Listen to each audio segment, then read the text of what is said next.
Oke, untuk MEK09 ini saya masih lagi membahas mengenai sifat-sifat Allah. Dan ingat, kita tengah membina asas. Semoga memiliki asas yang kukuh. Menurut ayat ini juga, apakah ada sesiapa yang menemani Allah pada awal mula langit dan bumi? Tidak, hanya dia sendiri sahaja.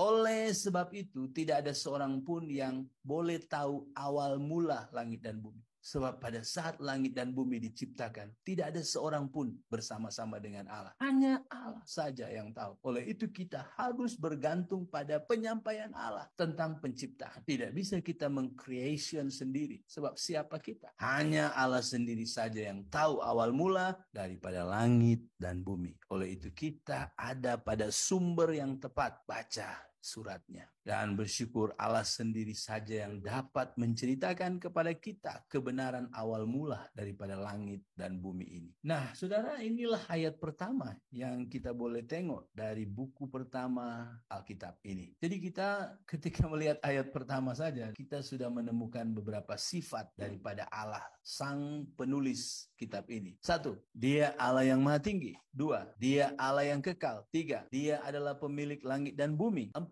dia adalah Allah yang tidak bergantung pada langit dan bumi. Dan dia adalah Allah yang tahu awal mula langit dan bumi ini. Apakah masih ada lagi sifat yang lain? Bagaimana? Ada yang mau tambahkan?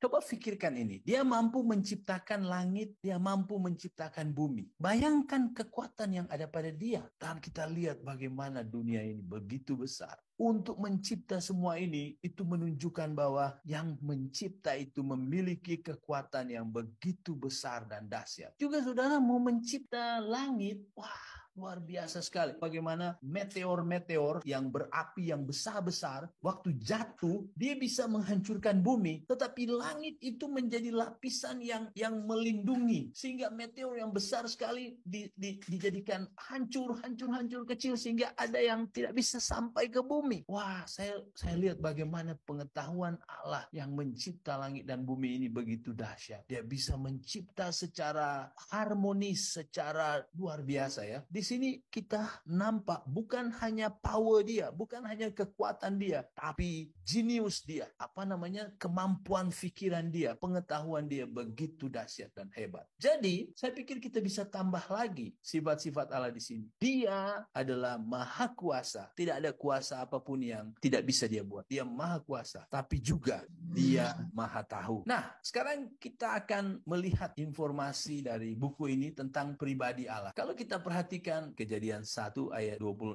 Berfirmanlah Allah, baiklah kita menjadikan manusia menurut gambar dan rupa kita, supaya mereka berkuasa atas ikan-ikan di laut dan burung-burung di udara dan atas ternak dan atas seluruh bumi dan atas segala binatang melata yang merayap di bumi.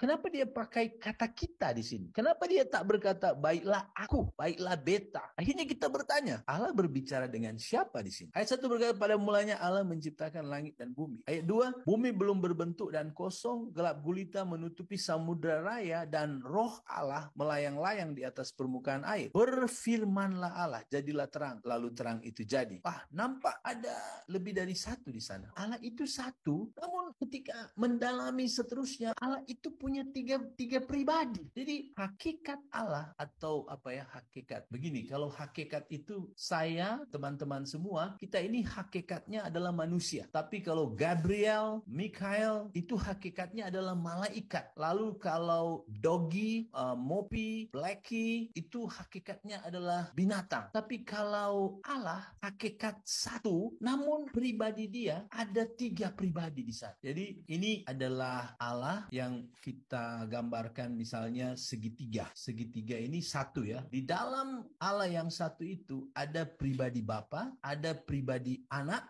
atau firman, dan ada pribadi Roh Kudus. Bapa adalah Allah, hakikatnya adalah Allah. Anak, hakikatnya adalah Allah. Roh, hakikatnya juga adalah Allah. Jadi baik Bapa, Roh Kudus, dan firman atau anak sama-sama adalah Allah. Tapi pribadi ini beza. Pribadi anak bukan pribadi Roh Kudus. Pribadi Roh Kudus bukan pribadi anak. Pribadi anak bukan pribadi Bapa. Pribadi Bapa bukan pribadi anak. Demikian juga Bapa bukan roh, roh bukan Bapa. Nah, inilah yang disebut dengan Allah Tritunggal atau Trinity. Memang Trinity sangat dahsyat ya, sangat kompleks. Apakah senang memahami pencipta manusia? Wah, gak senang-senang. Allah itu satu ya satu. Senang sekali. Oh, kenapa memahami Tritunggal sangat sukar, sangat sukar.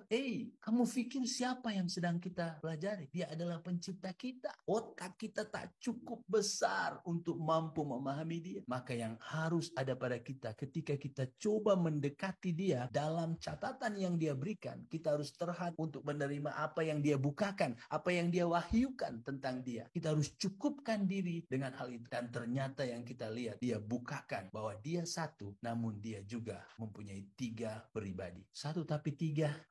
Bagaimana? Ya, ini adalah beyond atau di atas rasional kita. Ini kemampuan akal kita tidak sanggup untuk itu. Kita harus terima dengan iman, yaitu kita mempercayai apa yang sudah dia sampaikan kepada kita. Hakikatnya satu, Allah satu. Kita tidak menyembah 3 Allah. Kita monoteisme. Oke. Lalu kita mungkin tertanya juga, adakah Allah itu lelaki atau perempuan?